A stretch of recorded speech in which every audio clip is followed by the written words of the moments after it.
One here. There's another one here.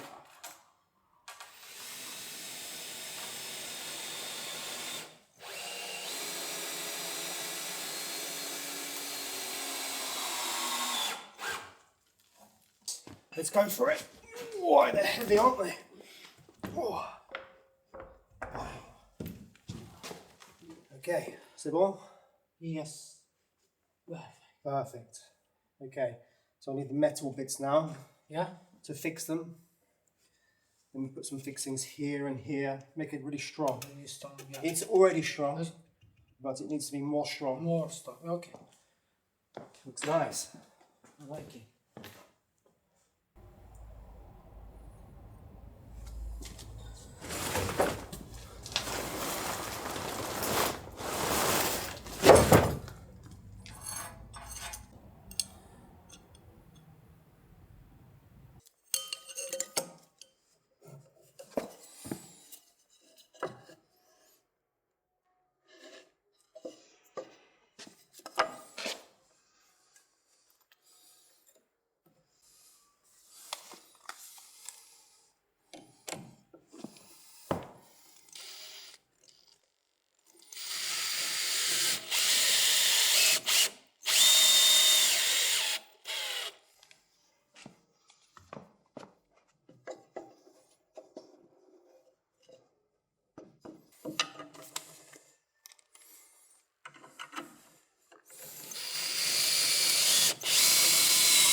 Wow, it's heavy, isn't it? Very jaunty, yeah? Yeah, yeah, So to me. yes. Stop. Oop.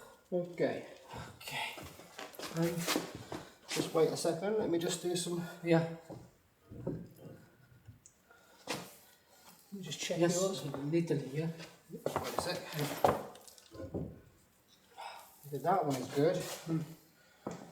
But this one just needs coming over ever so slightly. Let me just have a look a minute. Yeah. It's not going to fall. Yes. It looks amazing. That looks good, doesn't it? Yes. I like it.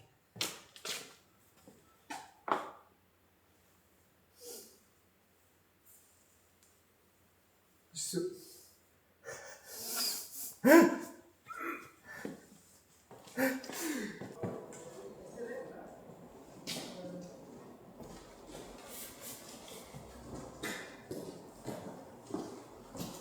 beautiful. Yes. Beautiful. Beautiful. Yeah. Very beautiful. That's alright, we can do a little bit of chiseling with that, it's fine. Look at that. Made to measure. There we go. Nice. I knew they fitted. That's it. Beautiful. Yeah? Yeah, the architraves look nice, don't they? Yeah. They're really high up as well, right? Okay. Panic over.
So it took a little bit longer than expected this morning just to get the measurements right. But initially, Yanis and I, we first created 2 wooden supports, which are currently supporting the 2 marble columns, let's call it. And then they are fixed to the stud work, which are then also fixed into the floor.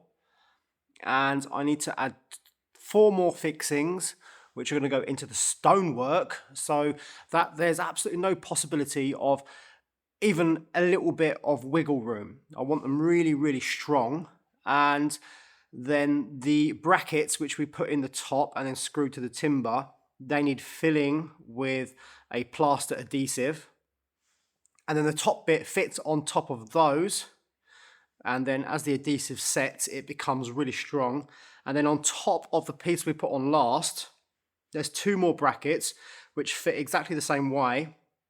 And then there's absolutely no possibility of it coming away from the wall. And what I'm going to do as well is remove the stud work within it, so you don't see the timber, and then you'll only see the stonework, which will look really nice and more authentic.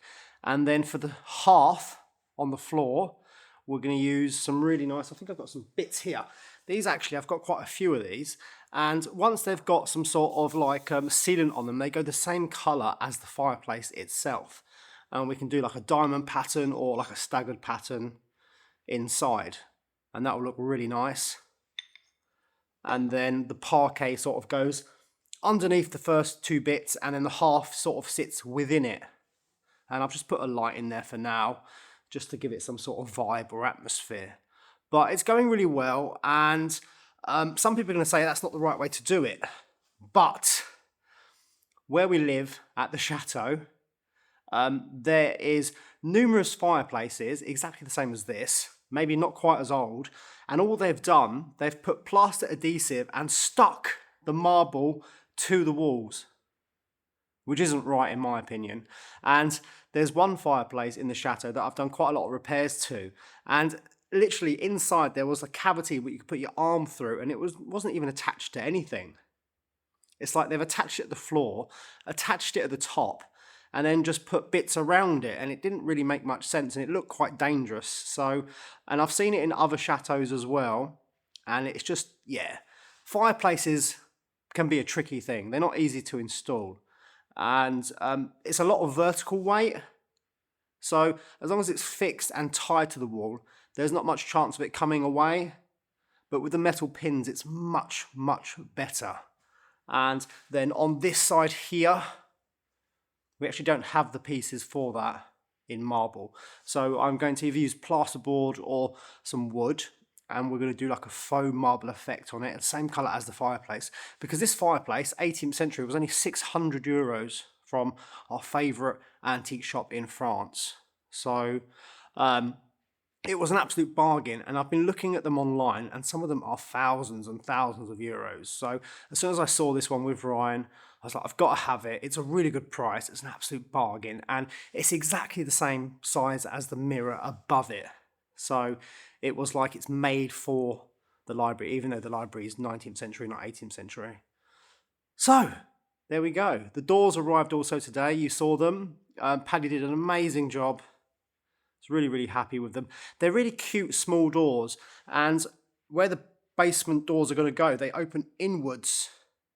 They don't open outwards towards the steps, they open inwards, and Paddy made them perfectly the right size so that there is enough room to open them inwards, so when you go into the basement you haven't got to pull the doors towards you, because there's not a lot of space down at the bottom of them steps. So what I've got to do now is Osmo them up, and then Paddy's going to come back and fit them. But he's got the two other sets of doors he's currently doing at the moment. I think the doors are done. He's just doing the frames. But he's got quite a lot of work on at the moment. So he should be here with them probably around Christmas. I'm not sure, just after Christmas maybe. But he's going to fit them doors before, because he reckons it's going to be a very cold winter here in France. So it's really kind of him to get them done as quick as he can. So tomorrow I'm not actually here at the convent. I'm going to be at Stan's workshop somewhere in Mayenne, not in this town. He has got a garage here, but he's got another workshop, and he's currently manufacturing the gallery for the chapel here at the convent. And he's manufacturing all the pieces, and he wants me to come down and film a little bit of it before we install it. So I think that's really good. We're going to visit Stan tomorrow, and we'll show you the progress on the gallery, which is really, really exciting, because I wasn't sure how to do it, but Stan's an engineer and a fabricator, so he knows exactly what to do, and he's made an amazing model. Anyway, we'll show you tomorrow. So thanks everyone for watching, and I'll see you all tomorrow.